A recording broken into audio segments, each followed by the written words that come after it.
this fall. Here she comes. There's a new name for adventure on television. Brisco County Jr. You care to try me? He's all action. You're not an outlaw. No. He's all excitement. And he's about to bust loose into your living room. Welcome to the Wild West Fox style. And now, the series premiere of The Adventures of Brisco County Jr. Hi, everybody. This is Carlton Cuse, the creator and executive producer of Brisco, and I'm here with... Hello there, I'm Bruce Campbell, playing that guy Brisco, that darn Brisco. For Brisco, I was partnered with a feature writer named Jeffrey Boehm, and we had an overall deal at Warner Brothers, and Jeffrey was the writer of Lethal Weapon 2, Lethal Weapon 3, and Indiana Jones and the Last Crusade, and I worked with him on the development of those movies as well as on a number of other projects at Warner Brothers. While we were doing this, an executive named Bob Greenblatt at Fox, through Warner's Television, had us in for a meeting and said, look, I would love to do a television pilot with you guys. One of the things I'm really interested in is sort of like the old serials that used to run before, Saturday matinee movies. It seemed like a really interesting challenge. So I really sort of jumped at the opportunity, and I started really churning this around in my head, and actually went out and was able to track down copies of some of these old serials and started watching them. And what I thought was really fascinating about these old serials was that they really sort of fell into two genres. Those were Westerns and science fiction. So the idea occurred to me that, well, what if we combine these two genres together and actually do a Western with science fiction elements? I think good projects in Hollywood are blessed by circumstances that are sort of out of your control as a show creator. It's that magical thing that happens, and for whatever reason, when this pilot script existed, our world and Bruce Campbell's world crossed, and Bruce had come from the Evil Dead movies with Sam Raimi and had done things that were in a very different genre, in the horror genre, but that were sort of, quirky and humorous in ways that were somewhat similar to what we were trying to pull off in the Brisco pilot. As an actor, I base my reaction on whether I get nervous or not when I read a script. I read Brisco and I started trembling pretty much because you get the anticipation of going, wow, this part is actually available. He was a Harvard-educated lawyer. He was smart, yet he knew all the cowboy skills. It was bigger than life. While reading, I'm going, oh yeah, sure, they're going to do that. There's orbs and this and trains going off into canyons. And it was big. It was really big. So I thought, well, it reads like a movie. This is like making a movie. I couldn't wait. Welcome to the debut episode of The Coming Thing. The Adventures of Brisco County Jr. podcast. I'm Diablo Frank, and with me is... Illegal Machine. And we both watched the Fox television show from 1993. This is the 25th anniversary of the show. We're a little late in trying to get the show started, but honestly, I was actually planning on doing coverage of a whole other TV series for next year. And, I knew that eventually we would do Adventures of Brisco County Jr. coverage, but it didn't occur to me that this is the 25th anniversary until I started seeing a bunch of observations of X-Files celebrating its quarter century and going, oh yeah, Brisco County Jr. too. So a little bit of a rush job, unfortunately, but hopefully we can get a few of these out in 2018 for the anniversary. Technically it's the 100th anniversary because it's the 100th anniversary of Brisco County Sr. being murdered by the John Bly gang. So this is sort of like the 100th anniversary celebration, the centennial anniversary of Brisco County. Wait, 100th anniversary? He wasn't killed in 1918? Oh, you're right. So it'd be the 125th anniversary. Thank you. Because math. So tell me a little bit about your relationship with the show, The Adventures of Brisco County Jr. So let's see, 1993 is when the show came out? Yeah. Okay, I was preteen. So I just remember there was something about the show that just really stuck with me. There were a lot of shows I watched when I was kind of this age. Well, I remember you didn't remember what network it was on. So did you even watch it in broadcast? Yeah, no, I did. I did. I know I didn't catch it was the early 90s. It was, if you missed an episode, you missed the episode. There's no, you can go, I want to stream it online afterwards. It didn't exist. I just remember seeing what I believe to be the vast majority of episodes, but that whenever I could catch one, I caught it. Did you ever see the pilot movie before? Yeah, I feel like I've recognized a lot of that. And what's funny is I did not. Really? Yeah, because when we were first talking about doing this, you went online to see if there was any streaming options. I have the DVDs. And there is a streaming option out there that is obviously illicit because it's on a site that would not have it legally, obviously. And you're like, oh, this thing's, 2 hours long. Was it that long? I'm like, nah, I don't remember them doing a feature film for the debut episode. When we were 45 minutes into it and they weren't anywhere anywhere near resolving the story, I realized, oh, I was completely wrong about that. And of course, as you're watching the show, you see that tons of clips from the show end up being in the title sequence of every episode of the series. But I didn't remember the movie very well at all. That's totally possible too. It could be the parts I'm remembering are just the parts that made it into the title sequence. I don't think there was anything from the title tied up with the train coming at them and stuff like that. And maybe that's where Brisco backing up into Socrates, and they're both going out the window. Yeah. Dixie Cousins seducing him, and him dropping his gun belt onto the floors from there. When he rears back onto Comet, there I think is one sequence from pretty much everything from the title sequence of the series was in the original movie. I feel like the orb did the orb float in water a lot throughout this series? I don't know if this is the only time that happens. I feel like the orb popping up in the water was another one that I'm just like... That we may be getting ahead of ourselves, though. We might want to explain what The Adventures of Brisco County Jr. is. Okay, so the basic premise of the show is that famed... What's he? He's a marshal. He's a marshal. Federal Marshal, Brisco County Sr. Brisco County Sr. has finally brought in... the 13 members of the John Bly gang. Which automatically throws me off because Pete isn't in custody. And Pete is like the number one lieutenant guy that you always see throughout the series. But instead, he's the guy who's engineering the jailbreak because they're all on a train. Brisco County Sr. is being interviewed by a reporter that he doesn't seem to have high regard for. The reporter has lost his tie pin, which John Bly has somehow gotten a hold of and is using to work it on his shackles. But it doesn't really matter because Pete's already come up with a cool way of stopping the train. Yeah, so basically they put a gigantic rock on this train, and then he had a artist paint a perspectivized version of the train tracks going down with the sky and mountains and everything. There's a great little sequence where is that his name? Yeah, Pete's So Pete's critiquing the guy's art technique. It really needs a sunset. And he's like, Pete, it's the middle of the day. Well, I like too how he goes after the French Impressionists. Yes, too. yeah. This is the kind of show where I like where the show will go in a direction you're not expecting a Western to go into. This is a Western, by the way, in case you didn't catch on that. And so then obviously it's there to fool the train conductor just long enough so that he can't hit the brakes and crash into the stone. And see, what's funny too is that's the Wile E. Coyote thing, like from a Warner Brothers cartoon. And in '93, that seemed pretty far-fetched. But after seeing all the internet videos of all these people doing cool stuff with perspectives, or that hotel where they've got the weird geometric shapes that make you think that the floor is lumpy and it isn't, you realize, no, perspective, especially if you're depending on what angle you're seeing it from, can absolutely fool you in real life. Yeah, no, totally. And that was the first thing I thought of was, those street artists that do like chalk drawings on the ground. It looks like a pit. You know what I mean? You would stop before you stepped on it because it looks like you're about to fall down into a pit. And really, it's just, absolutely would totally work, especially when you're coming up on it at speed and you're coming around a bend on a train. I mean, you would glance up at it and just see, it's just more train track. When you think twice. They did a nice job though of leaving little bits of the edges of the rock so you could tell, but you could also understand how you wouldn't be able to see that if you're in a moving train. Right. So anyway, the train crashes into the rock. The remains of the Bly gang jump down, ambush the train, and while they're ambushing the train, Brisco County Sr. takes his pistol out and goes to the prisoner car, and as soon as he opens the door, the entire gang's escaped with weapons because they dropped weapons in through the roof. Which is not what he's going to be expecting. The break is actually very smart. Pete comes off positively Machiavellian. No, I mean, he comes off very smart in that first episode, and it's later on in the show that he becomes, kind of cheeseball. So anyway, they drop weapons down, so he opens up the door. Expecting chained prisoners and not armed, and instead, released it's prisoners. Literally 13 dudes holding shotguns and pistols, and then they all basically fire at once. And just light the dude up. And the last thing you see is his Peacemaker pistol falling to the ground. Earlier on, he made a point of mentioning that it was a perfectly average, normal Peacemaker. It just had a really nice ivory carved handle on it. So it was pretty, but it didn't make it shoot any better. That'll come into play later on. So anyway, from there we pick up with... but even before that, though, and again, this is something that throws you off when you've watched the series, is the movie starts and there's no opening fanfare or anything. It's just scenes of a map, really fuzzy text. I think that this must have been shot for video because it still has a very bad video quality, and they may not get any better than that. But it's just showing like a map and showing the names of the various actors, and then they show coolies. Because of the context, we'll say Chinamen, but these are Chinese, essentially slaves, working on a railroad,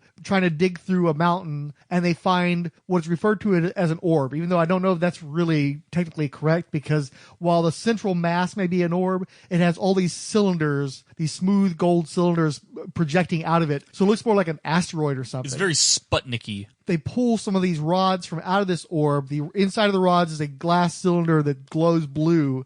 Energy shoots and hits the coolies, gives them superhuman strength. They break free of their chains and walk away. And so then we see the death of Brisco County. And so one of the things that's blowing me away is that we're like, 5-10 minutes into this thing already, and the stars of the show have not appeared yet. There's still like this preamble. Right off the bat, it feels different than the rest of the series. It feels like it's sort of its own thing that's separate from the rest of the show. The length of the show is feature filmy, an hour and 45, hour 50 or so.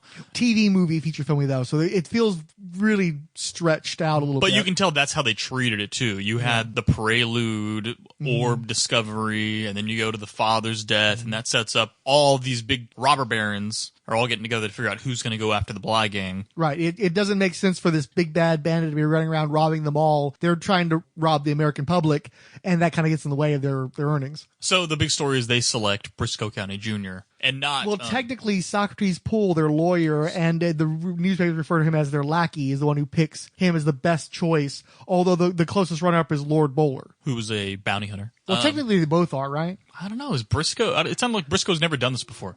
He's already a cowboy. He's already having adventures, so I don't think... He's a cowboy having adventures. I don't think he's a bounty hunter. I think he is a bounty hunter, though. Is he? I just think he's maybe working off in Mexico someplace, because they do set him up. The show opens up with him in Mexico, right, having run afoul of what appears to be some banditos. And he's got a bad poker game. And he's got that awful mustache, which I saw some stills from the show when I was researching a few weeks back ahead of us actually recording something. And I was like, I don't remember Brisco County ever having that weird mustache. No, it's there, all right. But it's only in one scene of the pilot movie. You want to talk about that scene? No. No. Okay. Anyway, so then the robber barons are introduced to Brisco County Jr. They're expecting somebody who's very erudite and clean cut. Because he was a lawyer, Harvard educated lawyer. And then he shows up and he's this crass cowboy, who was like, oh yeah. Dirty, smelly, hasn't had a bath in 3 weeks. He comes in dusting himself off, and they're like, gasping. Oh, and he's smack talking too. He actually calls them robber barons to their faces. Which prompts, what was the main dude's name? The railroad guy. The head of the... Oh, Lord, I'm going to have to check the IMDb on that. I'm not going to be able to pull that up. I think it's Ethan Emerson. I don't know. We're just going to call him the lead robber baron for now, because I can't name the character. Anyway, he's the head of the railroad. Clearly, he's not going to be in the rest of the series if we're not going to be naming him, but he's one of the group of bosses that are looking to pay for Brisco County Jr. Right, and as soon as he's called robber baron, he's just like, you know what, good day. We'll go get Lord Bowler. He'll be our guy. Good day with you, sir. And then he goes on a rant. What was great about this scene was we wanted to bring in all of these old actors. All these guys in this scene are guys that were famous from... They basically had their own television show, almost each one. This is the Virginian. James Drury had his own show. Right. Stuart Whitman, who I used to watch him doing westerns in the 60s and 70s. Exactly. A real tough guy. And then some of the other guys in here were Rayford Barnes, Paul Brinnegarth. Robert Fuller was on Emergency. Yeah, exactly. But he'd also done westerns, too. Yes, he had, exactly. And I thought that was a great idea because each of these guys has their own persona. They're great character actors, and they were great old tough guys. He had been talking about he was looking for the coming thing. He's always been interested. That's the thing that got him away from being in the law. They said he'd wasted 7 years of his life going to law school and then not becoming a lawyer. And he's like, better than wasting my entire life. I'm looking for something more than just the law, something great that's going to come from the future to make our world a better place. And they're like, this guy's a dreamer. He's an idiot. Well, no, what I love is then he explains that, yeah, but regardless of all that stuff, nobody's going to fight harder than me. Nobody's going to shoot straighter than me. It's not just because I'm the son of Brisco County. This isn't my birthright. It's because I'm the best man for this job. And that's what convinces them. But the reason they were about to fire him is because when he's explaining to him what the next big thing is, they're like, well, what is it? And he was all like, you bunch of robber barons or whatever. He's like, if it was already here, it wouldn't be the next big thing. And that's when they're like extremely offended, like, oh, we get it, dude. Nice one. And that's when they're like, peace out. But then he goes on his nice rant about, I'm the best, I'm the quickest straw, I'm the best, I'm the toughest, I'm the smartest. They were easily swayed, you know. He didn't have to give them any demonstration or anything. They're like, oh, okay. Well, you failed us immediately, but, we're going to let you fail upwards and give you the job. Let's go ahead and sign the papers, and we like your moxie. It had a lot to do with moxie. Lots of moxie. The Hudsucker Proxy was in the can. Army of Darkness was about to hit the theaters, and I had just landed a new talent agent. Things were looking up. My first audition as their client was for the lead in a new Western TV show. With a television series, you don't just get the lead part. You've got to earn it. And landing the title role in The Adventures of Brisco County Jr. was a journey of its own. With a TV series, particularly with me, it was my first series. You got to crawl through glass to get it. And for me, it was about 5 times I went back. Audition number 1 was for the casting director. Their job, among other things, is to separate the chaff from the wheat and send only the best actors to the next level. I remember walking into the casting director's office, and, it was a Western, so you tend to think, well, maybe there's a little drawl with this guy. And the second a Southern accent came out of my mouth, he went, drop the accent right now. So immediately, I think I made a bad impression, and then we had to start again. Actors all look for a way to leave an impression on casting directors to avoid being lost in the shuffle. One audition piece for the show involved some fighting. Well, there wasn't much I could do in this small office, so I fell back on an old Bonzoid Sisters routine and flipped myself head over heels. Oh my God, the casting director screamed as he lurched back in his chair. This left a favorable impression, and I was able to audition for the producers. Now, they carry a large amount of weight when it comes to who gets cast for what, but in this high-stakes chess game, producers are not the final word, not by a long shot. With a reading and another flip, I cleared that hurdle. Audition number 3 was with the producers again. More of a work session than anything. It was to get me ready for the Warner Brothers TV execs. Audition number 4 was in a room full of attentive, quiet people. Among them were the 1 or 2 individuals who could send me up to the next level. Just before the audition, the casting director cornered me. Bruce, you're going to do that flip thing again, aren't you? Yeah, sure, I said, as long as the back holds out. But it was highly effective. It left an indelible impression every time you did it. I'm killing myself. I'm like, give me the part already. I'll stop flipping. Audition number 5 was the big one, for an even larger group of quiet people. The freaky thing about network auditions is that you have to pre-negotiate your deal. You have to hammer out every detail down to plane tickets and per diem with agents, lawyers, and business affairs people, and you still might not even get the part. Networks had obviously been in the awkward position of approving someone and then failing to close a deal. After the audition, which I could do in my sleep by that point, I decided to give the network brass a little speech. Actors aren't encouraged to interact with them, but I thought, the hell with it. They should know who they're getting into business with. Look, I just wanted you folks to know that if you cast me in this part, I won't stab you in the back. I'm a hard worker, and I'll do everything I can to help this show become a success. Okay, well, I guess that's it. Thanks for your time. Not only did Bruce bring sort of a special humor and acting chops to the role, but also this incredible physicality that became very much a part of what defined who Brisco was. Driving home that night, I got the call. I'll spare you the descriptions of how I hooped and hollered. It's far too embarrassing. Look, it's every actor's dream to play a cowboy. So when this opportunity came up, where do I sign? It was just one of those kind of collisions of an actor and a script that was just perfect. He was the right guy. I can't imagine Brisco having ever existed without him. It was very, very exciting because I had never worked on a studio lot before. So here I was working for a studio. I had a studio contract, working at the same place where Errol Flynn and Humphrey Bogart and Betty Davis worked. It was really, really exciting. So from there we go. We don't have to go scene by scene, but we do want to establish that Socrates Poole is going to be his direct supervisor, but his liaison is the way they put it.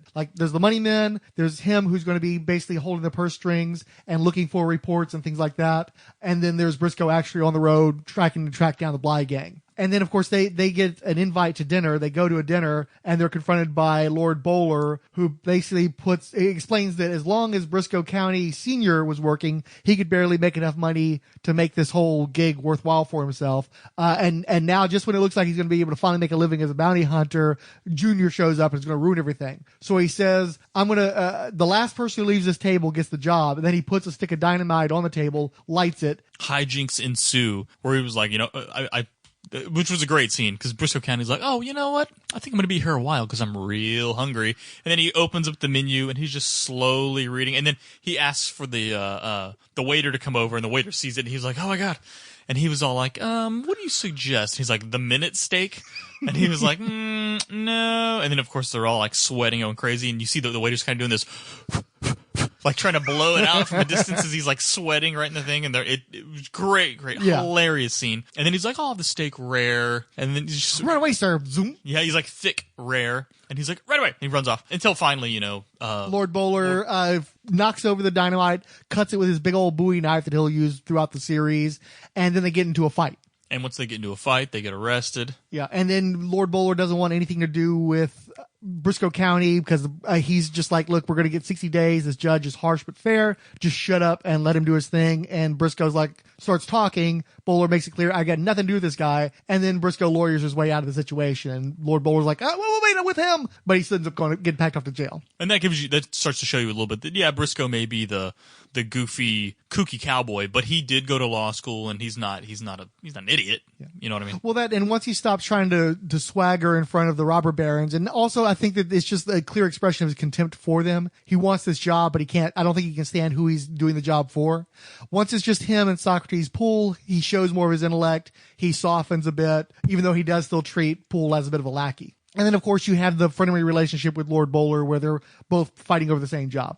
The Fox guys wanted to debut the show in August, and so it came on August 17th in 92, I believe, or 93. 93, yeah. I'm sorry, yeah. 93. And we ran for 27 episodes in one season, and that's just an extremely huge order when you think most television shows. For a 1 hour show, not a half hour show. Right. So you've got the shooting time. Yeah, and it was, for the most part, single camera as well. It wasn't the, 9 different cameras and things like that. It was a pretty straightforward way of shooting the show. Right. Funny that, talking about all the Western stuff, we had to do the gun tricks, and it was a trick to find a guy, and I think the guy's name, and I hope I pronounce it right for his sake, is Arvo Ojala. He was he was Arvo. A guy, one of these old timers who came out, and he came to the set and said, all right, if you want to pull it out, cool. You want to cock it while you pull it out. Here's how you spin the chamber on your arm. You flip it from one hand to the next. You do quick stashes in there. So it's a great thing that you could do between takes. You just practice your gun stuff. About the rest. Send it off to the dead sheriff. We were pulling guys he almost was from the totally grave. out of retirement. Came out of retirement, I think, practically to do that. And he was fantastic. And the thing was, and Bruce completely committed to learn how to do all this stuff. And we wanted in the Jeffrey and I wanted in the pilot to put in all this sort of iconic Western stuff. So all that stuff you saw of rolling the barrel down and using the gun, we really wanted to establish that Brisco had this special gun and it was his father's gun, and the horse and every all the we sort of decided to sort of take all these sort of iconic vestiges of Westerns and sort of reinvent them with the new kind of comic but allow the guy to defend a character in court. He wasn't just a yes ma'am, no ma'am character. Right. Which I thought was a huge improvement on the archetype of that character. This was a fun sequence, too, because it shows you Brisco cashing in on his legal experience of being able to get himself out of jail, basically. Exactly. We were trying to show that there were, sort of many arrows in the quiver of Brisco's arsenal, and they weren't just the traditional iconic cowboy things. He could do all of those, but he could also basically defend himself with his words. Right, and the thing is, you talk about having to learn to do stuff. We ran into Gordon Spencer, the great old wrangler, who basically I had to learn how to ride a horse and all the tricks for what you do with a horse on set. Brisco starts trying to investigate what happens. John Bly, the master criminal, gets word of that, and then he starts setting up a circumstance where he was going to try to get rid of Brisco. But do you want to talk a little bit about John Bly? I don't know. We don't really get introduced to him very much in this. Yeah. And by the way, we might want to mention, too, Brisco County is played by Bruce Campbell. What was your relationship to Bruce Campbell, the actor, when you first started watching Brisco County Jr.? Was this your introduction to him? It actually might have been, because I don't really know if I'd seen any. Oh, you know what? When did Army of Darkness come out? Before this. Okay, so Army of Darkness was my first Brisco County, Bruce Campbell introduction. So did you recognize him from one? Yeah, yes. And see, me, I had been very curious about Evil Dead 2 since it had been advertised back in '86, and there was a big hubbub about it because it was X-rated essentially, and they released it unrated. And so I was always super interested in it, but I didn't get to watch that movie until I think around 90 or so.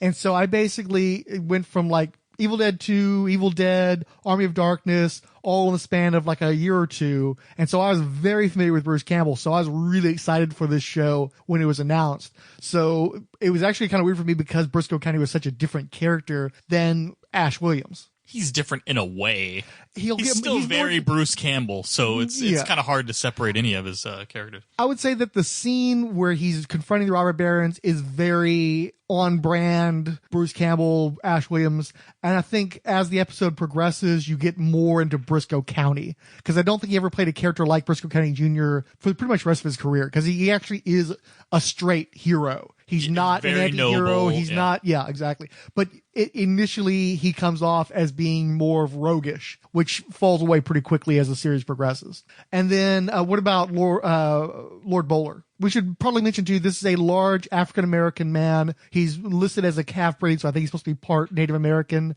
And, besides running around in a duster and having long curly hair, not unlike Bishop, because of course everybody was fan casting Julius Carry as Bishop throughout the early 90s, Bishop being the X-Men character. Thank you, Wizard Magazine. Yeah, but he also, of course, runs around with a dark blue bowler on, so it's pretty distinctive. Well, I think he was wearing like Union soldier clothes too. Doesn't he? Oh, is that what that? Yeah, you're right. does. I think he is wearing a Union uniform or a variation on it. Anyway. Yeah, I don't know if they ever. There's some like Native American touches in the mix as well, though. Yeah. He's a crass, hard-talking bounty hunter. And then John Bly, played by Billy Drago. Were you familiar with him before the show? Airwolf. Wasn't he an Airwolf? No, I think you're thinking of Jan Michael Vincent. Although the physical similarity is definitely there. They look a lot alike. Right?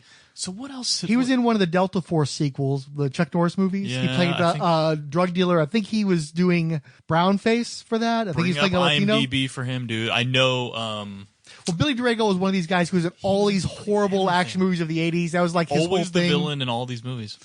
Let's see. I'm going to go from the 80s forward. Yeah, probably a good idea. He did a lot of westerns. Really? He was on Hardcastle and McCormick. Oh, he was in Pale Rider with Clint Eastwood. Never saw Pale Rider. Invasion USA. Maybe that's what I was thinking of with Chuck Norris. He did a Trapper John M.D., a Moonlighting. He did Hunter, Hill Street Blues. I think I remember from Hunter. He did a Fall Guy, a T.J. Hooker. So obviously he's one of these dudes who did all those. Because people don't remember.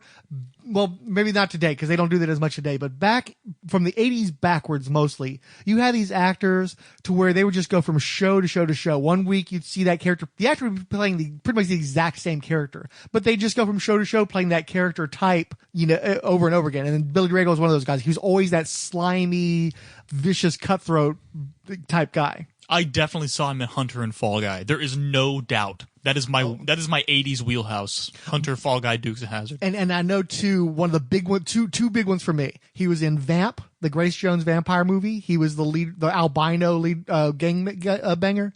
And then he was in Untouchables. He was the assassin in the Kevin Costner, Sean Connery movie, which The I hated. Untouchables. You hated The Untouchables? I hated it. I thought it was so boring. I'm sorry. I love that movie. It's critically acclaimed. I watched it and I was like, this movie is freaking terrible.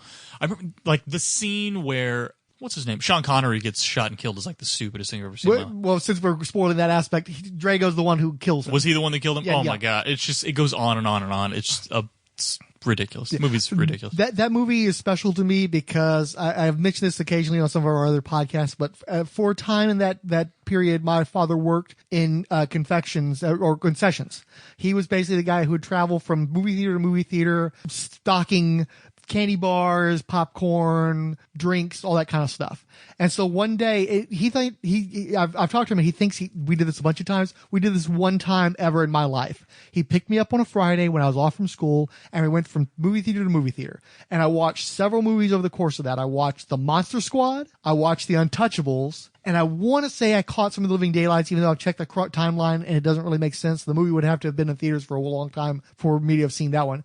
But I definitely caught the other two because I saw the vast majority of both those movies. I think I managed to actually finish The Monster Squad, but it was like a year or two before I ever got to finish The Untouchables. And the last scene I saw in the theater was the execution of Sean Connery's character. So I did not get to see Billy Drago brought to justice for like a year or two after that. It wasn't until we actually got a VCR and then we could rent the movie. Monster Squad is the winner of those two. What else do you keep going?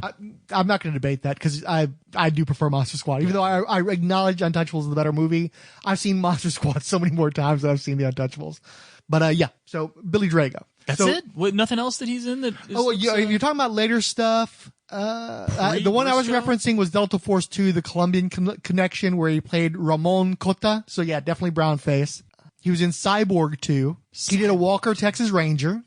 Wouldn't have seen that. A Nash Bridges, also a Carlton Cuse show. Bridges, okay. He did an X-Files. He was in a Michael Jackson video. I'm sure I saw his Nash Bridges episode. I'm sure I saw him in X-Files. He did a run in Charmed. Would not have seen Charmed. That was not my show. A Masters of Evil. He did the remake of Hills Have Eyes, but it wasn't a great role. He did a Supernatural. He was in one of the Children of the Corn sequels, but this was 2011. I doubt you saw that. No. That's post anybody giving a care about Children of the Corn. So anyway, the guy's prolific. It's one of those dudes, you see him on tons of TV shows. You know who he is. As soon as he shows up, you know what kind of character he's playing. It was a great shorthand. He was the evil, slimy guy in tons of shows. So, but we don't get to see a lot of him, except that we realize that he's a master criminal that's going to be orchestrating the various heists of all these different sub-bosses underneath him. The one we're concerned about is, what's his name? Big Smith? What's the dude's name? Yeah, that's right. I think it's Big Smith. And you're right. That's a good way to put it. All these other boss battles, because they make it pretty clear that he's having to take out all these tentacles before he gets to John Bly. I recognize him from a bunch of stuff too. Yeah, the main one I think you remember is Con Air. Oh, for sure. Yeah, he was in Con Air. That's another terrible film. MC Gainey as Big Smith. Big Smith, yeah. A great character actor who you're using again. Yes, he's now on Lost, playing one of the mysterious others. Oh, one thing I didn't catch, totally missed this. Brisco County Sr. is Arlie Ermey from Full Metal Jacket. Because the dude's got like a mustache. Did he even have a full beard? He definitely had a mustache and long hair. So I totally didn't recognize him, but it's Arlie Ermey. Cool. Crazy. Was it the drill sergeant or what? I don't know. Yeah. Yeah? Yeah. We can't. I was about to shoot some quotes off. Yeah, we're trying to do this show clean, so we can't do any quotes from Full Metal Jacket. I nearly like fired off, and I was like, nope. So yeah, so basically the big points of the show are that at one point, Brisco runs into a professor, Albert Wickwire, who is like a scientist who is very fond of Dixie Cousins, who is a stage performer, a burlesque stage performer.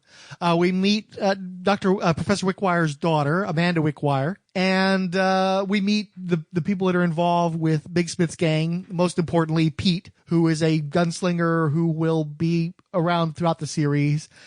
Kind of a weirdo, kind of a goof. Very eccentric. Very eccentric. You know, don't touch Pete's pistol. If you touch Pete's pistol, he'll kill ya. But yeah, so Brisco's trying to work. Oh, I completely forgot to. At one point, Big Smith decides what John Bly decides they're going to do is they're going to trick the Scarred Foot Clan into going after Brisco County Jr. And the Scarred Foot are basically Tong, their Chinese mob back in 1893. And they get into a big fight in a hotel room. You see that the reason why they're called the Scarred Foot Clan is because they have scars across their feet. Now, this was one of my favorite scenes here. And, we, again, in the sort of effort to kind of mix up the genres of this was sort of our homage to doing like a little bit of like, Asian martial arts stuff in here. Sort of, Brisco versus the Asian, kung fu. The Asian mafia, yeah. I love this line. It's just the greatest. Anyway, these guys came in and, we had this fantastic. Which is good. It's a good ninja element. It's another dangerous element. It's not the traditional bar fight, fist fight. Now you're fighting with guys who have weapons for hands. And we pretty much put in like everything but the kitchen sink in this pilot. And that's what you have to do in a pilot. You have to try to sell. There's a big clue there. The Scarred Foot Clan. Exactly. The Scarred Foot Clan. And when you make a pilot, you really try to put everything but the kitchen sink in it so that you can kind of convince the network that there's enough stuff to sustain 100 episodes. So there was a certain calculatedness to some of this, which was, okay, we're just going to show you that there are many avenues that Brisco can take. And, if it has to, it'll become a martial arts show if that's what it needs to be to get a third season. Brisco is led on a hunch. He manages to get one of the Tong's medallions, and he tries to track it down in Chinatown. He talks to a gentleman who speaks in a obvious modern-day California accent in no way. I think it's maybe for the best because they could have done like a horrible stereotypical Chinese accent, but instead he just totally sounds like a dude from Cali in '93, right? Really? You don't think that guy had a Cali accent? He did not sound period authentic for sure. It sounded almost like he was trying to do. No, I sense some bad Chinese accent in there. I didn't. Are you serious? He just sounded like a dude. I think the dialogue might have been stereotypical, but his delivery, he just sounded like a dude. But this leads Brisco to finding an underground lair where these dudes basically they prove their mettle by fighting on hot coals. Hence the Scarred Foot. Right. And they're looking to try to fight to the death with Brisco County Jr. when the head of the gang, James Hong, noted character actor, I'd be curious to know how Asian people see James Hong, because this guy was like the official Asian dude in everything for like 30 years straight. Like Asian Cheech Marin, basically. More so. Cheech Marin does not represent Latinos the same way that James Hong did Chinese people, because there were at least other Latinos. For years, I can't think of anybody else who was an actual Asian person that got the parts like this dude did. Usually it would be like Peter Sellers pretending to be Asian, as opposed to having an actual Asian dude in these things. But for people of our generation, he'd be most famous for Big Trouble in Little China. Of course. He's Lo Pan. And so it turns out that he is the one who carved the ivory handle on Brisco County Jr.'s peacemaker as a sign of gratitude for the help that he had given. And so he immediately recognized that. They determined... Wait. That was a good scene, though, where he got his pistol. Where, they showed his hat and all of his personal belongings and his pistol. He's like, I'll take the pistol. He's like, send the rest of it to the dead sheriff's museum. And he was like, that's kind of cold, don't you think? And Socrates says this. Socrates says cold. that. And he sort of explains, look, my father knew the line of work he was getting into, and Socrates, sort of deduces, oh, well, you've been basically preparing for him to be dead your whole life. And he's like, that's right, basically. And it was a very cold, yep, I'll take his pistol, send the rest of it away. I don't need any of it. Where you thought he was a tickle.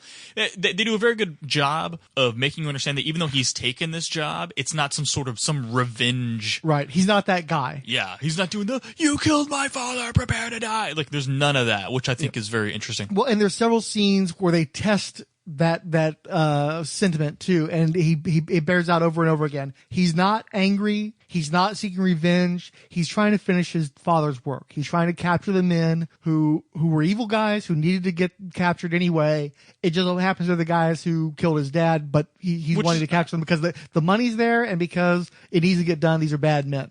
So he's a guy who's just really straight. He's just not an angry guy. It was something that was so different, especially once you got further into the 90s where there were so many rugged anti-heroes and stuff. And for me, especially watching it today, it's very, very refreshing to see guys like, look, these are just bad guys and I need to catch them. That's the job. Well, and I like they go, and like you said, they test it throughout the episode. They want you to understand this is not a revenge saga. You know what I mean? Mm-hmm. And when it is, you totally think it's set up to be, like you said, it's going to be, he's going after the guy that killed his pappy or whatever. And it's just, and he corrects people throughout the show. It's just, that's not what it is. I'm going to finish his job. He was trying to catch the baddest dude out there. And now I'm just trying to catch the baddest dude out there because he's gone. And those little scenes like that where the boxes of all of stuff, aren't you sentimental? Don't you want all your father's stuff? And he's just like, no, send it to the museum. Yeah. I just got to get to work. I can use the gun. I can't use the rest of the stuff. Right. I got my own hat. And they even kind of showed the hat. And you're like, oh, I bet he's going to put the hat on. No, the hat goes back in the box. He's got his own hat. He doesn't need his dad's hat. Mm-hmm. And it's little stuff like that is just really, really different. And especially, like you said, for the time, kind of refreshing. And even today, this would totally be a revenge tale. Totally. Mm-hmm. Oh, yeah. You know what I mean? You killed my father, prepare to die. That's what this would be all about, and it's just not. It's a very interesting take, and very conscious one too. It's extremely conscious that they're doing this. Yeah, and so Brisco manages to get to the gang through the singer Dixie Cousins, who's played by Kelly Rutherford, and she is very much a Mae West kind of, nothing but double entendre coming out of this woman's mouth. It's all innuendo, and I think it's great fun. It's interesting because I think it's pretty clear that they're trying to set up the professor's daughter, Amanda Wickwire, as the love interest of the series. And the chemistry is just not there with the actress, where immediately the chemistry is there with Dixie Cousins. Yeah. And so when you're watching the show, it looks like Dixie Cousins is going to be a femme fatale that comes and goes. And she ends up being in the majority of the episodes going forward. Yeah, she was good. You're right. They were really, really good whenever on screen together. And as you said, man, they laid the innuendo on thick. Well, not just that, visually too. The show plays very family friendly, and yet she comes out in full lingerie, and especially the hips, man. That was some 8 o'clock hips. Yeah, again, but there's a scene who's like, oh, they're planning on robbing a railroad. Really? Where's the railroad at? South, way south. And then her hands like moving down, and you're like, oh, what's going on? This is past the mountains into the valley. Yeah. So let's see. So there's various turns of fortune and some investigating on Brisco's part. Did we talk about the handle of the gun? Yeah. Okay. That he was the one that carved the handle? Right. Okay, I spaced out and missed that. Sorry. Various turns of fortune and investigations occur. For a while there, Brisco pretends to be an outlaw, and that gets him in with Big Smith's gang. He runs afoul of Pete, and I should say that there was another scene where they do the testing, where he's sitting at the table having a drink with Big Smith, and Big Smith's like, "You wouldn't happen to heard of Brisco County Jr, would you?" And he's all like, "No." "Oh wait, isn't he like a marshal?" And he's like, No, that's Brisco County Sr. And then he's talking about, "I'm the one who killed him," and he talked about me and 12 other guys. Yeah, and how they riddled his body full of da-da-da-da-da. And the whole time you're waiting for... Well, he's talking about how he's a squaw lover and a card cheat and all kinds of other slurs of the day, supposedly. Yeah, and Briscoe's just taking his sip of whiskey, like, okay, all right, just so, and you can tell they're zooming on Big Smith's face as he's saying all these slights towards his pappy, and no, doesn't get a rise out of him. He's good to go. The gang definitely distrusts Kansas Pete or whatever, Kansas Joe or whatever the hell he's calling himself, but they don't know that there's anything wrong with him, and he does show some aptitude, and he ends up being useful, so they keep him around for a little bit. But he runs afoul of Pistol Pete by touching Pistol's piece, which you cannot do, and so he's going to have a shootout in the street like you see in the movies. Pete, though, has 3 other guys at different angles ready to shoot Brisco so that they make sure he's going to die. Brisco hits the dirt, and all 4 guys end up shooting one another and appear to die. Except one of the guys is Pete, and as I mentioned before, Pete appears throughout the series. So clearly somebody decided that they wanted more Pete before all was said and done. So you can definitely tell they haven't quite figured out the show yet. Probably a pretty good idea, because he does kind of separate himself from the rest of the gang as being most memorable, right? He stands out far more than Big Smith does. Yeah. I like Pete throughout the series, and there are moments in the show, the pilot, where I like Pete, and there are other moments where he is so obnoxious, he's like the worst thing in the show at the same time. So it's a real contrast between do we or do we not want Pete around? It's a very good question. And you're right, yeah. Sometimes Pete's, his persona is so different. You're like, wow, it's good to have him in the show. And like I said, he's memorable in the scenes that he's in. But then you're right. Sometimes he's so eccentric and so obnoxious ridiculous. Is the word, especially when he's singing. That obnoxious, time. Yeah. And you're like, the bit's going way too long. Yeah. So ultimately, Brisco and Lord Bowler are tied up on the railroad tracks with a train coming at them. We haven't talked about Comet yet. You want to get into Comet? Comet's his horse. Comet doesn't know that he's a horse. And so he does things that are very unhorse-like, like walking into buildings and knocking on doors. Now, people who have not seen the show, it sounds super cheeseball. And you may have been with us in this podcast until we just mentioned that his horse doesn't believe that he's a horse and does things that horses don't do. Of course. But... Well, there's a great bit, too, where Comet starts talking to Socrates. Right. Well, at least we think he is. And it turns out that it's Lord Bowler. Right. Saying, hey, where's... That was I love that bit. That was great. It was hilarious. But no, it'll be like when he first meets all the robber barons, and Comet just sort of struts through the hallways and does he knock on the door or whatever, and Brisco opens it up and he's like, yeah, get back outside. Like, he just does this every now and then. Super intelligent horse. Yeah, super intelligent.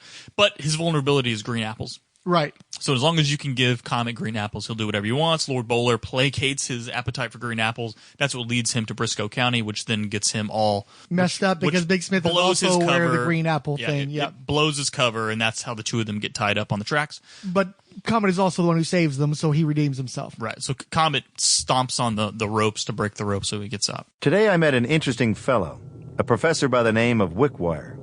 Like me, he seems to have one eye on the future, always looking for the coming thing. He seems to be a bit off his rocker, but I like the guy anyway. He had built this thing in his barn that's difficult to describe.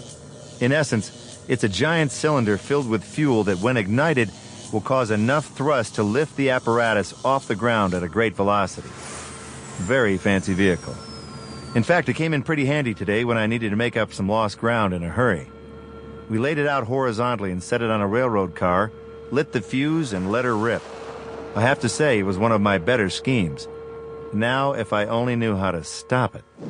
When the show was coming out, it was heavily promoted by Fox. Fox assumed this show was going to be a big hit, and the one image you saw in all the commercials was Brisco goes to the Professor Wickwire, and he knows from having met him throughout the episode that he's been working on a rocket. And he actually talks to them about things he could do to improve the rocket, because they make a point of showing Brisco's an intelligent guy. He knows Latin. He knows how rockets work, that kind of thing. So they strap the rocket to one of those railway derricks, whatever you call the things, the pump things where you push yourself along the railway.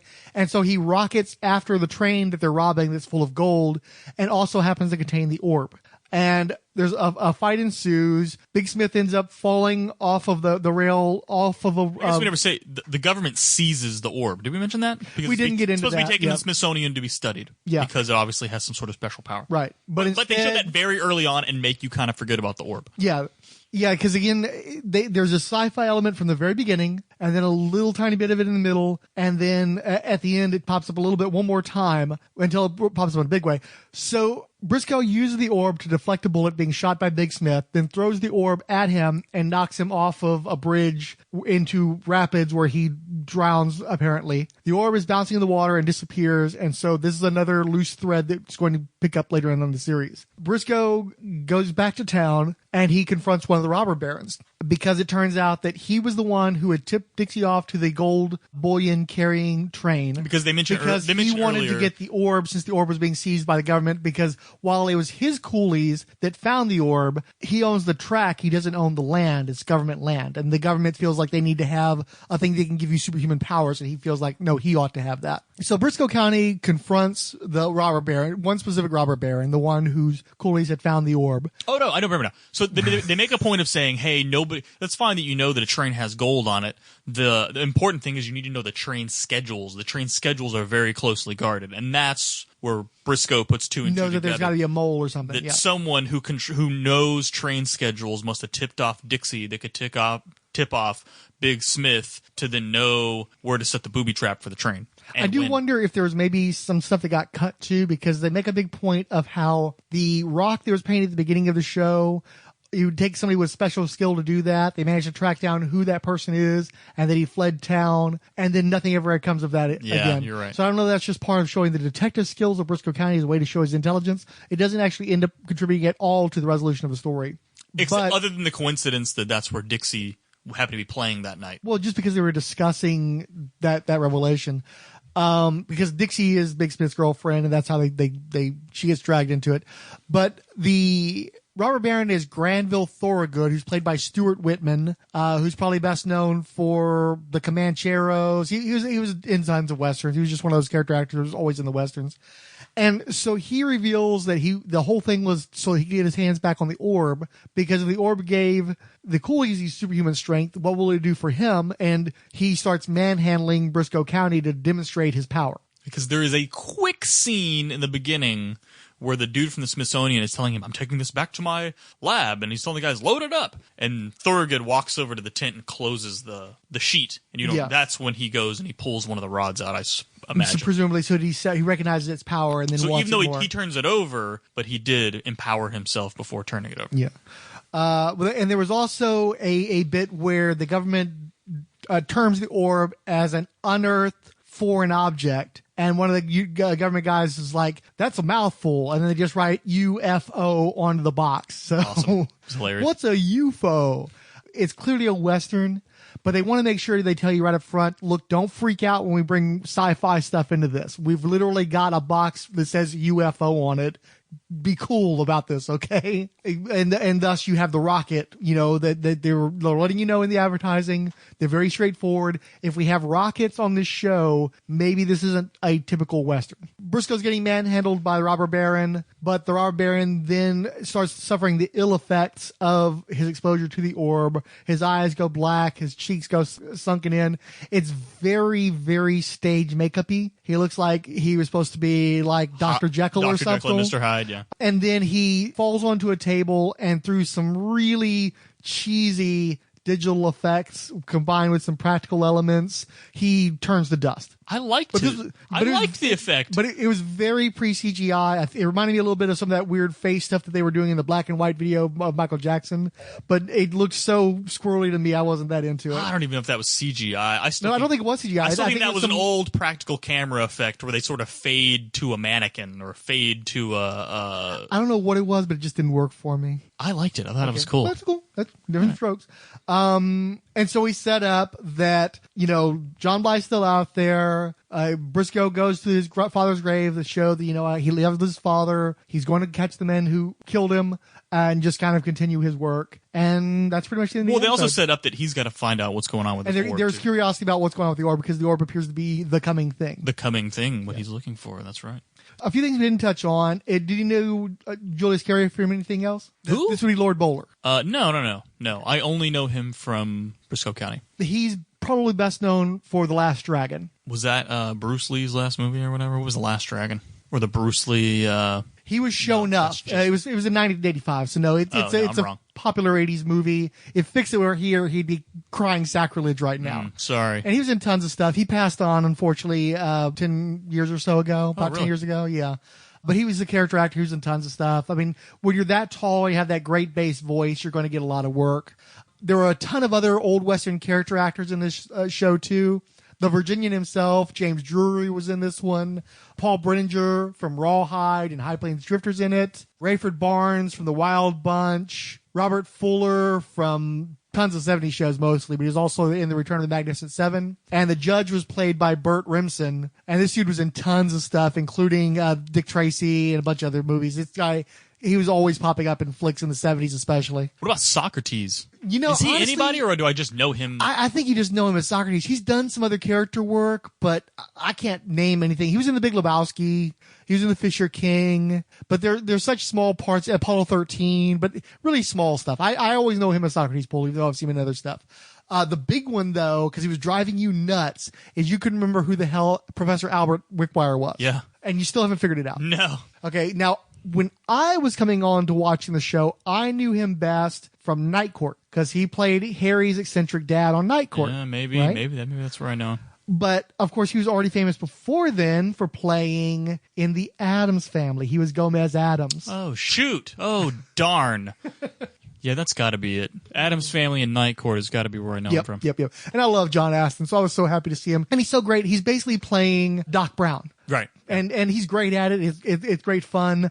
He plays so well off of Brisco.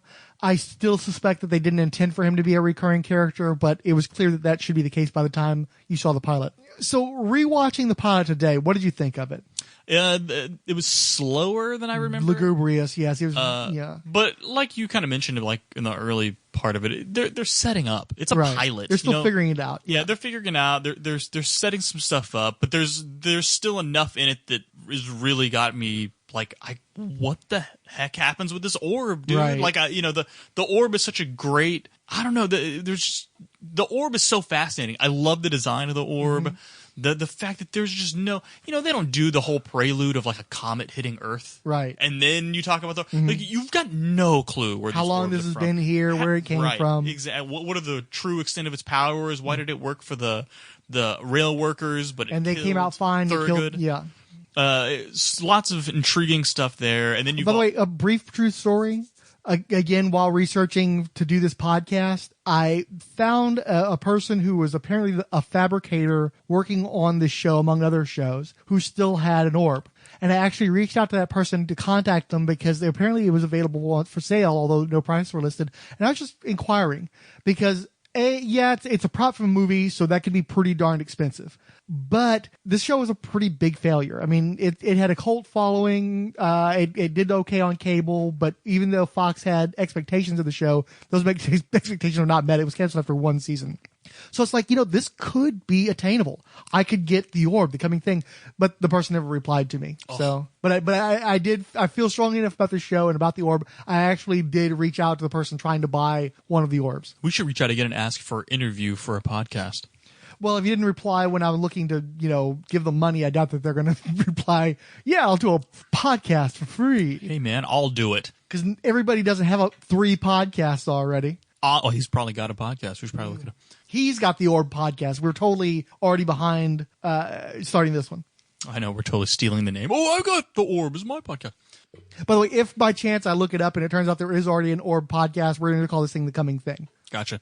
All right, so to continue on about the show, the other thing that other than just the nostalgia kick of me wanting to watch the show over again because it was a part of my childhood, is Man, I miss practical effects. Yeah. I mean, And stunts. And stunts, right? You know, when he catches up to the train on the jet rail car or whatever, and then he has to lasso it to the train, and then has to shimmy up the rope. That's a real stuntman shimmying up a rope between a moving train and a car. You know, stuff like that. And I don't care how good the CGI gets. I don't care how cool the blue screen is. You can tell the difference. But the key thing is that this is a network show, and network CGI is way worse. Case in point, have you seen any of the commercials for this new Magnum PI show? No. That is horrible. It is so awful. We are speaking to a Magnum PI fan, too, is worth noting. And there are there's this huge epic chase in it, dude, where he's driving the Ferraris around. Well, I mean, the show's actually on now. You haven't seen the episode. No, right? no, I'm not going to watch any of it. No. But just the CGI in this trailer for the show is so awful. It is like it's an affront to everything. I mean, because in the old days they would have crashed some cars, or at least crashed some miniatures. Right. Crashed miniatures looks better than this network television CGI. And you can tell some of the train stunts on this thing were probably miniatures, right? But they do it so quick, and the flashes are so fast, cutting from real train to fake train. You can't really tell, and especially it's not so obvious that you're even thinking about the next. You're not paying attention to the next scene because you're thinking about how bad the prior scene was. It's not doing that. Now this is sort of leading into the whole rocket car sequence, which was really one of the most incredible experiences in my entire movie career, because we're going to go in here and we've seen the rocket, and now Brisco has this sort of idea, sort of combining his futurism with sort of Western tradition. Take the rocket, mount it sideways on a sidecar, and use it to chase down the train. Now, you know, in no one's right mind would you ever actually build this thing so that it could actually work. You would come up with some sort of movie trickery. Oh, you'd fake it. You'd get it out of frame and then show some other fakery. Yeah, you tow it. No, but Cam Cooney, I think, was that his name? I think it was. The effects guy. He actually built this thing. This thing actually worked. And had an engine. It had a combustible engine in it, which had had a gas, like a totally. My right foot was on a throttle so that I could control the speed of it. And the problem I had is the front of the hat kept going up like Gomer Pyle, because I actually got going fairly fast. And there was one sequence where it just cracked me up because. Yeah, I love how that pulled comes on a out. piece of filament. Yeah.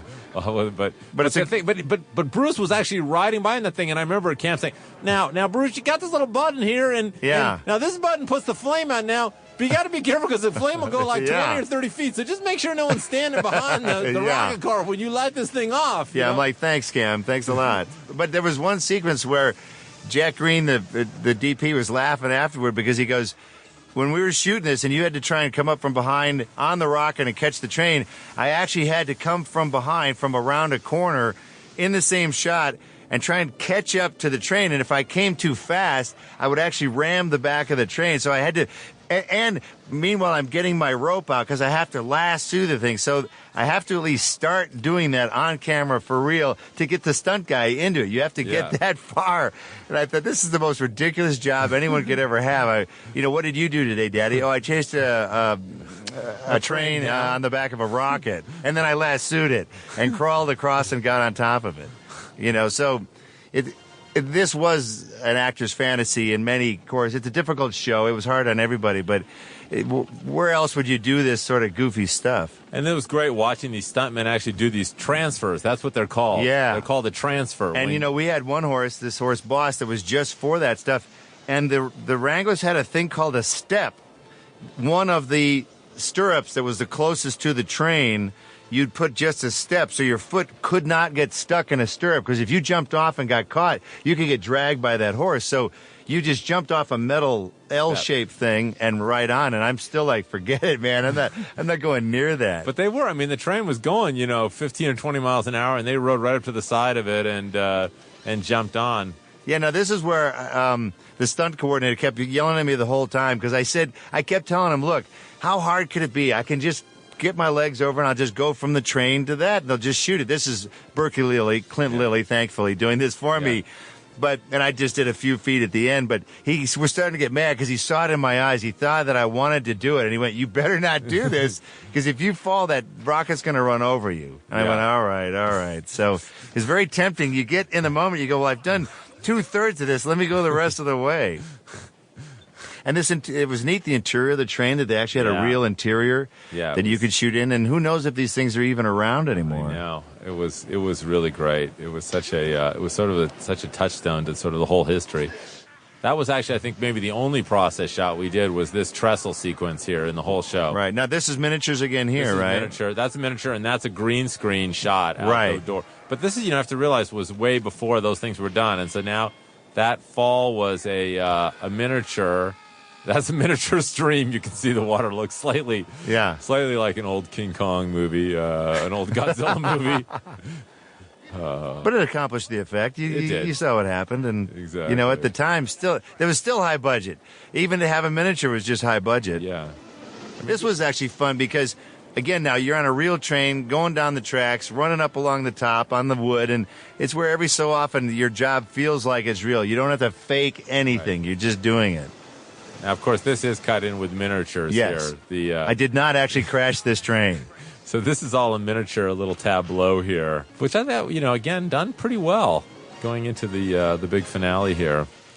Well, it's funny because I recently watched Star Trek Discovery, which is being produced for CBS All Access. And so I'm watching it, and I'm expecting, I'm not expecting like great special effects or anything, and it looks really good. It looks really, really nice. I'm like, holy crud, how are they managing to get these special effects? And I look it up, it's like, because they're spending $8 million an episode on Star Trek Discovery. Back in the PA, I ain't getting no $8 million an episode, so I'm sure that plays a big part in that. So that was one thing that was just really, really refreshing, is that the stunts, the practical effects were all really Although good. some of the stunt work is pretty bad too. But it's also the part where it's also a Western. Right. So there is the spaghetti cheese ball side to it too. And it kind of works that is with the charming show. as well, yeah. They're not, it's not, that's right, there's a charming factor to it. They're not, it's not like Magnum PI where they're like, this is a real, it's an action show. So you're supposed to kind of take everything at face value. We're supposed to take this seriously, and so your side is splitting, you're laughing so hard. In this case, I think it works with the tone of the show. Right. I'd agree with that. But I could have stood without the Scarred Foot Clan guy's foot lingering in front of the camera for 10 seconds. That was not a good shot. I did have some problems with the direction on this episode too. I do think that the show, as it progresses, is a little tighter, a little. I think it's a little better shot. This one, too many of the shots linger for just too long, and so part of that's the editing. But I do think the direction and the cinematography could be a little bit better too. You can tell in parts that they spent money on it. You could tell the network had some faith in the show and they put some money into it. And then there are other parts where it's like, well, that looks pretty cheap, or that's just not very well done. So a bit of both. But other than that, I liked it. I still enjoyed it. I still enjoyed the pilot. I watched it back in '93 when it first aired. I don't think I ever got to, because I was videotaping the show. I didn't start when the series was first getting started. I don't think I taped it from the very beginning. I think I was watching it. I enjoyed it. It's like, I want to have these for posterity. So I taped most of the series on VHS tapes. I believe I still have those VHS tapes up in the attic somewhere. I've got some episodes on VHS as well, too. Yeah. But I don't think I ever got this pilot movie because I don't remember ever seeing it again after the initial run. With commercials, that's a full 2 hours. Yeah. I mean, I was taping on extended play, so that wouldn't have made too much of a difference. But I do see what you mean, though. They'd have broken it up into 2 episodes, and and if it had been a bigger hit too, I know that the show reran. I don't know if the entire show reran on the network, and I never watched it on cable. You mentioned USA Network, and I watched it on USA. I believe it ran in reruns on USA years later. So I have never watched this show sequentially. I'm sure there are episodes I've missed. I am 100% sure I have forgotten a lot of this. So I'm very interested to go through this journey with you, sir. Yeah, but I definitely enjoyed the movie. It definitely propelled me to go ahead and keep watching the show, but I didn't immediately start taping it either from the pilot or afterwards. It probably took a few episodes to get in there. The relationships do start to change. The show, I think, does get better as it progresses, but it's still very cute now. It's entertaining. If for no other reason than out of love for Bruce Campbell, it'd be easy to keep watching the show, but there's more to it than that. He's just so electric whenever he's on screen. There's just something about Bruce Campbell. Exactly. I think that's he's why so charismatic. He's damned handsome back then too. Especially, absolutely. he was in great shape. He's a handsome guy. Even with the fake mustache. Maybe not with the fake mustache. That's a really bad mustache. Maybe even with the fake mustache. But yeah, dude. I mean, good looking dude, man. Bruce Campbell, good looking dude. Great personality, just charisma and machismo dripping off the guy in every freaking scene. You believe every woman in the show that kind of falls for him. You totally get it. Right. I mean, he's great. Everything. If you mention that Bruce Campbell is in something, I will definitely consider watching it. Whereas a lot of people are like, we'll have to see who's directing it, who's the supporting cast. Bruce Campbell's in it. There's a good chance I'm getting me some Ash or Brisco out of it. So let's go. Yeah. Basically, he's a guy who you want to see in things, so you have to basically dissuade me. Oh, it's a Bruce Campbell thing. Well, why shouldn't I watch that? And then they'll tell you some reasons, and there's been a number of things I haven't watched with Bruce Campbell because of that. But I'm always willing to at least give something a shot if he's in it. And I do think, too, this show, as much as I like the show, I think its lack of success probably hurt his career. Because I really do think that, like us, there are a lot of people who are probably looking at this guy and seeing those qualities and like, this guy is going to be a leading man. We're going to put money into this show. And then when it didn't do anything, he never really got this chance again. I mean, the only thing that he got as a lead actor was like Jack of all trades. And that was after he'd already been doing Xena and Hercules for a while. So I do think this show actually ended up hurting his career, but you could absolutely see why people would have thought he was going to be a big thing at that time. Yeah, it's. I'd love to see if there's some sort of narration of his career to figure out why he just never really exploded. I'm sure he's not hurting, right? But you gotta get up on that Audible and listen to his book on tape or something. What do they call book on tapes these days? Audio presentation, audiobook. Yeah. There you go. Yeah, I mean, I'm an old. You have to work that out for me. I just don't. I really do. I need to go ahead and get audio book because I want to hear him read his own book. And he totally does. Even right now, 90-day trial. Yeah, just remember to cancel after the 90 days is up. You can buy his book for free and you keep it forever. Yeah, I need to do that for no other reason than his research for the show. I don't know how much he talks about Brisco County and his books, but yeah, you're right. Just as far as the overall career, it'd be interesting to see. Well, I mean, it's is he an ass? Is it himself that is killing him? I really don't think that's it. I really don't think that because people love him, and I don't think that he would have so much love if there was anything wrong with him. I think that it's just. He kept being in stuff that wasn't all that successful. Yeah, that's what I'm saying. Did he just pick the wrong roles? Did he get typecast? I don't know. He's a cult favorite because the Evil Dead movies were super gory and they did not get wide releases and they were not going to get large audiences because people just were not prepared for that level of gore back in the day. Army of Darkness was his first shot at the brass ring because they thought it was going to be a big crossover hit, and it was a modest success but nothing too big. They spent a bunch of money on Brisco County Jr., and then that was not a big success. And you only get so many shots. But also, I think he got the shots because he's a good guy. But you have to do something with those shots.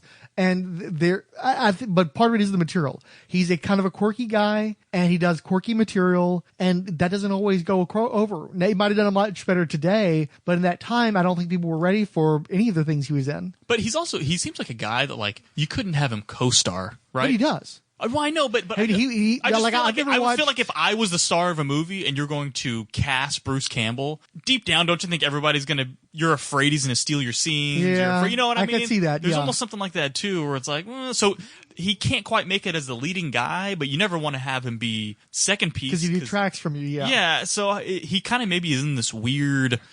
Well, I mean, because if you think about it, the stuff he did in the latter 90s was mostly Ted Raimi Productions, Renaissance Pictures stuff. And so Kevin Sorbo probably doesn't get to pick who his co-star is on a given episode. Lucy Lawless doesn't get to. And I think Lucy Lawless must like him because she's popped up in a bunch of his stuff since then, including Ash vs. Evil Dead. Jack of all trades, which, again, was another shot at him in the leading role, co-starring with another actor, but that didn't go over. That didn't even get a full season. I think that only lasted 8 episodes, 12 episodes, something like that. So it's not for lack of a want in the audience. There just isn't a mass audience that was showing up for Bruce Campbell, with the possible exception of Burn Notice, where he was essentially a sidekick or a supporting role. But USA Network ended up being his home because Burn Notice ran forever, it seemed like. I just feel like he needs to be a member of Stallone's crew in the next Guardians movie or something. You know what I mean? I feel like he could fit into that kind of quirky, kooky space cowboy. Although, we lost James Gunn now, so maybe he wouldn't fit in that movie. But, I feel like there's something for him somewhere that I would like to get me a little more Bruce Campbell, because Ash vs. Evil Dead is great. It's stuck on Stars though. It's over. They canceled it. Well, and it's funny too because he was talking about that. He said he's officially retired from playing Ash Williams. He's pushing 60. Well, we'll see about that. He's pushing 60. He's too old for that. He's tired of having Carol syrup up his nose. He just can't do that anymore. I totally understand that being the case. But he's actually expressed interest in bringing back Brisco County. Hopefully not Ash, because he's kind of a moron. I'll take Brisco, The Adventures of Brisco County Jr. He was the closest I've ever played to actually being like a real hero. Not that flawed. He was smart. He was capable. So that would be me on my absolutely best day. Ash would be me on my worst day. I think it's a situation sort of like with Harrison Ford, where he's known for Ash Williams. I'm sure he's got love for Ash Williams. I know he's got love for Ash Williams, but I think that maybe Brisco County has a special place in his heart more so than Ash, because with Ash, I don't know if he necessarily likes playing such a goofus. I mean, especially in Ash vs. Evil Dead, he's a charming idiot racist, misogynist, womanizer. It's like, so there's a lot there that's probably fun to play, but he might want to be able to move past playing somebody who's kind of scummy. Or Brisco is a really good guy, a true heroic character, an intelligent person, an optimistic person, a person who does not take life, willy-nilly. He kills when he has to, but it's not. Well, like he's not that. That's not who he is. He's a dreamer too, right? And he's looking, like you said, he's looking for the next big thing. I mean, and again, that's a part you can play as an older man much easier than Ash, because the physical comedy is such a big part of playing Ash that you're not Ash unless he's getting something smashed over his head or something. That's just hard on a body. I mean, Bruce Campbell basically had two careers. He was an actor and he was a stuntman, even though he wasn't paid to be a stuntman, but he did so much of his own stunt work for so long. And I'm sure he's got the aches every morning because of it. So yeah, play Brisco County. Be like a mentor to a next generation adventurer, something like that. Well, would be good for him. Or you wear a big trench coat and get into gun battles and ride a horse occasionally. I mean, I don't know if he necessarily. And you have the stuntman get thrown out of the second floor of a saloon, and you know what I mean. But yeah, I mean, I think that'd be awesome. Just Westerns are weird, man. Yeah. Well, see, and I think that was a big part of the problem, too, is that we talk about how we're comic book guys. And so for years, they made these comic book TV shows and movies that were cheeseball because Hollywood always thought that they had to take comics and adapt them to make them more like TV shows, more like movies. And usually they'd foreground the really dumb stuff, and then they'd background the more sophisticated stuff. Like they fixated on the crappier, cheesier aspects of comic books, and they failed to see the better stuff, the quality stuff, the stuff that makes us love the comics. And then Marvel Studios comes along, and they get everything we love about the comics and do the adaptations where it's necessary, but they keep that core that we love so much, right? So that's an instance where you had money men who didn't understand the material, and the audience is there and keeps showing up for the material that they're not producing. And then finally, the people who are fans of the material are the executives, are the directors, are the writers, and you get what the potential is fulfilled, right? Well, I think that Brisco County was sort of the opposite, where for decades, film and television was dominated by Westerns. And there was just this great love for it. And you saw by the 60s, the zeitgeist was moving away from that. But it got some extended life through anti-heroes, through dark revisionist takes on the Western by guys like Clint Eastwood. And they managed to carry that into the 80s. By the 80s, the Western really was pretty much dead, with exceptions, but they kept being these revivals. Like everybody thought after Silverado, there was going to be a revival. Earlier in the 90s, you had Unforgiven, and everybody thought that was the start of a revival. Young Guns was big. And you can actually see Young Guns, moving into this, you can see where they might have thought, this is going to be a thing. And there was a period in the early 90s where they did a bunch of TV Westerns. Tombstone. But think about it, though. Unforgiven and Tombstone, those are the Westerns that came out in the 90s, and then name a third one. Right. And so I think what happened is you had a bunch of TV executives that grew up on Westerns. They loved things like Wild Wild West. And so they greenlit a Wild Wild West movie, and that was a huge bomb. Or Maverick. Yeah. Right? And so this looked like we're going to basically do a revival of Wild Wild West with a twist. And they thought this was going to be a huge hit, and it comes out, and it's El Floppo. This thing just does not do well at all in the ratings.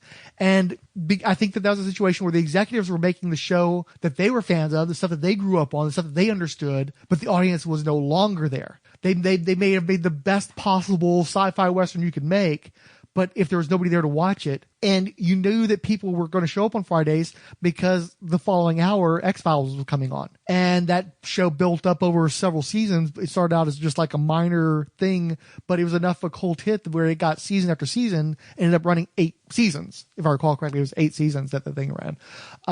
So the audience was there for X-Files, and they just weren't there for Brisco County, because I think that the zeitgeist was moving away from this sort of thing, even though I thought they did a great job with what they were trying to do. Well, I mean, in a lot of ways, the Western is like the station wagon. Your grandparents or your parents own the station wagon. The station wagon is practical. It's tried and true. It runs. It fits the whole family. It's got a huge, trunk area where you can fit tons of stuff. You can sleep back there. Absolutely. I saw Star Wars in the back of one of those. The problem is everyone grew up in a station wagon, and nobody wanted to own what your grandparents drove. Mm-hmm. So the station wagons died in America. We don't want. You say the word station wagon, you show a picture of a car that kind of looks like a station wagon, and people go, "Oh, it looks like my grandmother's car," right? And I think that's what. Well, and everybody saw Vacation back in the '80s, and everybody saw all these movies that made fun of station wagons. The doofus dad driving this big dumb wood paneled station wagon around. You couldn't shake it, and the same thing is true of the Western. Yeah. That's the thing your dad watched. It's not what you watched. It doesn't matter how good or practical or how much it makes sense. You will instantly hate it because that's what your dad drove or your grandfather drove. And you'll have somebody jump into a PT Cruiser, which is a absolutely garbage vehicle, but it doesn't have the negative association. Buy a station wagon, dude. Don't want me a PT Cruiser. Your ride sucks, dude. It's not a station wagon. It's why I'm the cool dad. In Europe, they're called estates. Everybody, they love estates in Europe. We don't get any of them here in the United States because we don't buy station wagons. We'll buy an SUV, which is just a lifted station wagon, but we don't like the shape. It triggers our brains. We get triggered when we see something that looks like a station wagon. Well, it is kind of squished like a sandwich. Station wagons do look like a sandwich. You don't look like a ride. It looks like something you would eat. No, I mean, it looks like something you would eat. It looks like wood paneling on the road.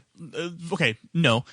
Modern station wagons look phenomenal. You can get shooting brakes. I can't speak for them because I never see the things. Look, inherently, it's another reason that killed the hatchback, basically. Nobody wants a hatchback because they think of station wagons. Too. Hatchbacks are the most practical versions of cars. The liftgate opens. You just set stuff down in it.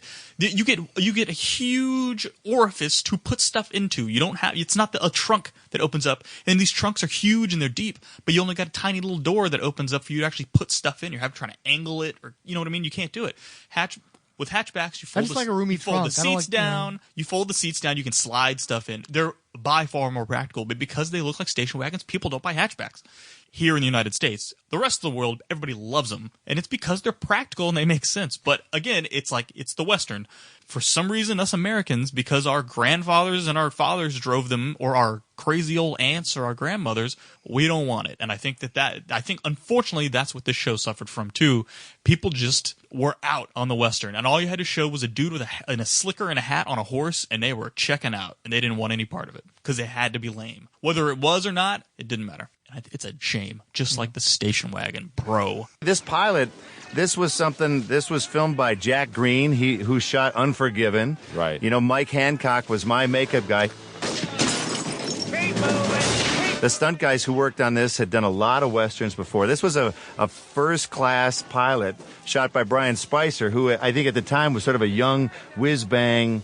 Yeah, he was a shooter, visual-oriented director, and you can look from some of this camera work of following Boots up onto the top of the train and all this. I mean, he had a really very, very cool visual style. Yep, but this really was this was a movie on television. It was in the truest sense. Well, I think actually what happened was the head of Warner Brothers Television at the time, and was really a champion of the project, had basically wanted to see whether he could actually get the pilot released as a theatrical film overseas. Everything about it didn't seem like a television pilot. It seemed like you were making a movie. And we approached it that way, and ultimately I remember we actually screened it for the chairman of Warner Brothers Pictures at the time, and he really liked it. But ultimately the problem with releasing it as a theatrical movie is it didn't have an ending. I mean, it had sort of a pseudo ending, but it didn't. Right, it was really designed for television.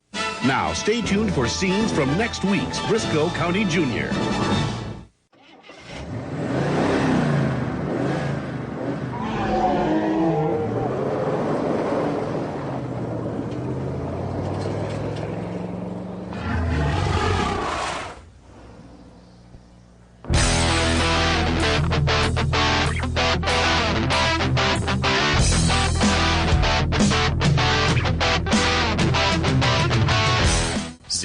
Xenozoic Xenophiles, a fan podcast devoted to the comic series Xenozoic Tales. It's a post-apocalyptic adventure series filled with Cadillacs and dinosaurs. I'm Ruth. And I'm Darren. We hope you'll join us as we discuss the stories, characters, and art in this excellent comic series from creator, writer, and artist Mark Schultz. Xenozoic Xenophiles is available at podbean.com and on iTunes and Stitcher. And find us at xenozoicxenophiles.com.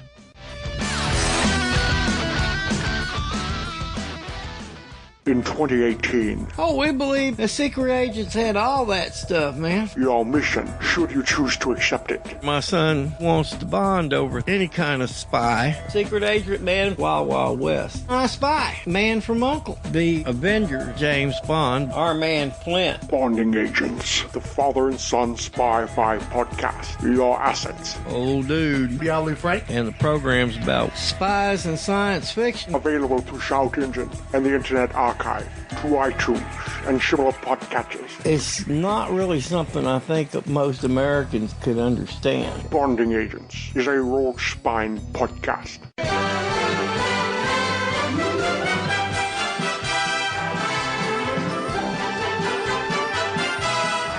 The Film and Water Podcast, a weekly show about movies old and new, hosted by obsessive movie nerd Rob Kelly and a rotating series of special guests. From sci-fi to horror, dramas to family films, comedies to adventure epics, we watch it all. The Film and Water Podcast is part of the Fire and Water family of podcasts, available weekly at fireandwaterpodcast.blogspot.com and on iTunes and Stitcher.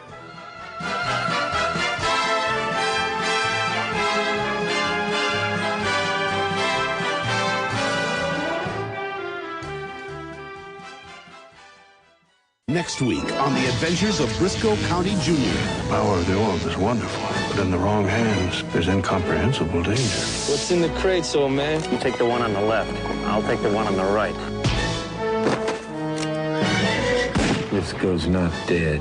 You go back and take care of him. Where is he? Even if I knew where that orb was, I'd never tell you, Bly. Wrong answer. The Adventures of Brisco County Jr. An all-new episode next Friday at 8, 7 Central.